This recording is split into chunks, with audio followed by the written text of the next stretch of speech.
Welcome back to Sidelines TV. I'm here today in Los Angeles, California at the LA Equestrian Center for the 2016 College Prep Invitational.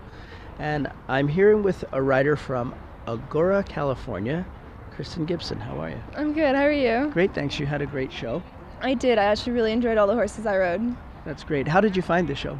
I actually found the show to be really, it gave me a lot of information about colleges, and they talked so much about all the different divisions, because most people think riding just has it's one division, not a lot, but it's actually, there's so much more. There's a lot of Western opportunities, dressage, hunter. It's just so much. I actually learned a lot. Well, I think that it's been an experience that was good for you, because we just had a recruiter from another college that walked by and said goodbye and used your name and everything, so I suppose that's a good sign. Yeah, always. Great. Where do you go to high school now? I'm at Thousand Oaks High School right now, and I'm a junior. And where do you ride? I ride at Shot in the Dark Farms, the Diane Grant Shot.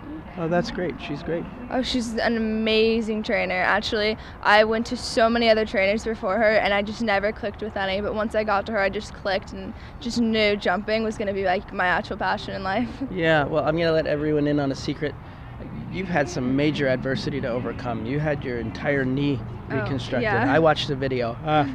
Can you tell me what happened? I had a knee injury. It was actually usually from compact. You usually get it later on in your life, but I had a lot of injuries before I came to my trainer now, because I was learning. I had bought a pony that was never ridden, didn't know what she was doing. I was like, let's train a horse. Mm-hmm. It's actually a lot harder than it sounds. Yeah, it certainly is. But I had to get a chondral autograph. It was a live cadaver, and I had to have a incision probably about maybe 4 inches all the way at my knee. I was completely knocked out.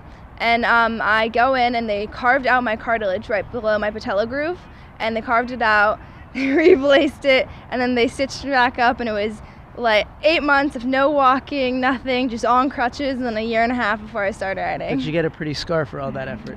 It is always a wonderful story. yeah, exactly.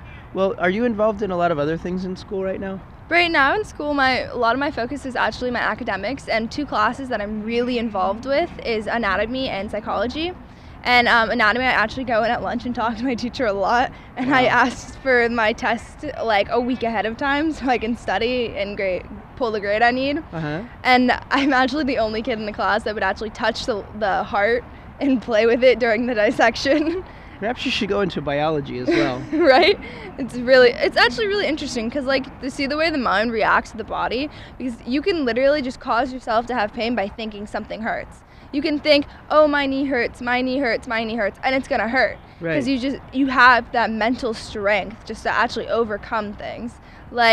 Horseback riding, when I was coming back to it, because it was not easy, but having that mental strength of knowing I can do this, I've done this, I'm gonna get there, again, was actually one of the biggest things that helped me get through it. Yeah, I mean, you must have had a real struggle coming back from complete rehab. Yeah, and to see you ride, you could never tell. I've actually only probably been officially riding for 8 weeks.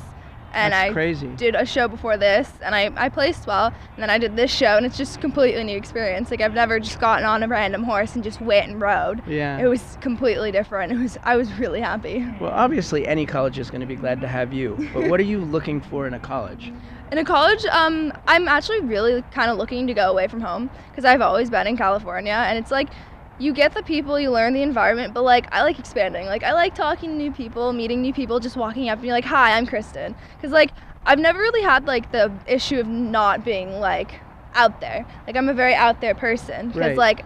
I don't know, because if you're not out there in life, you're not gonna be able to experience as much as others. But in college, I'm actually looking for I actually am looking at an all-girls school at the moment, and I really like it. I'm just looking to find people that are like me.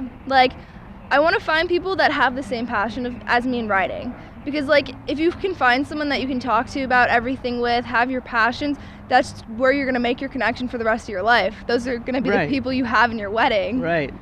Well, I also think that you provide a really key opportunity to tell people at home that may be suffering from some sort of injury that's not even half as catastrophic as yours, that all this is possible.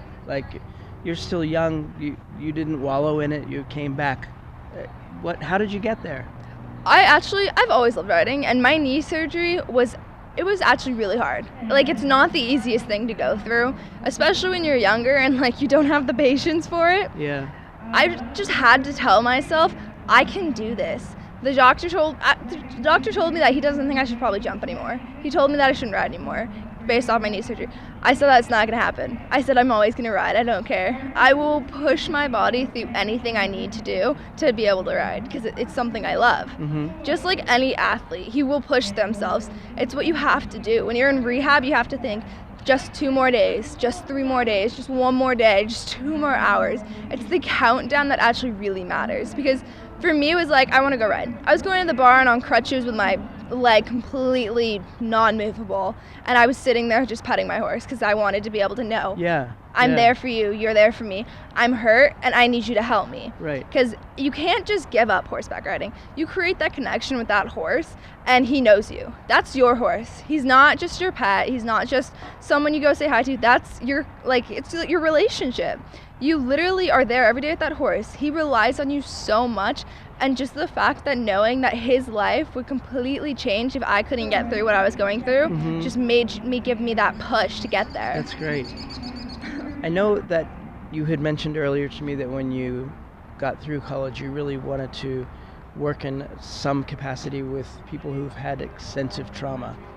Tell me about that. I want to probably end up becoming a trauma psychologist because I went through a trauma and I had to learn to get through it and redevelop my brain and tell my body completely different things.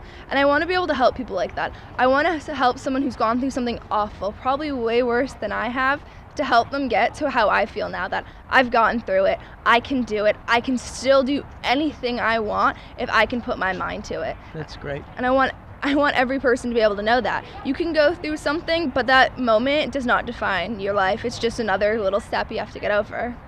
There's a pearl of wisdom. That moment doesn't define your life. I love that. Great. Well, thank you so much for taking the time with us. Thank you for having me. Great. For Sidelines TV, I'm Rob Jordan.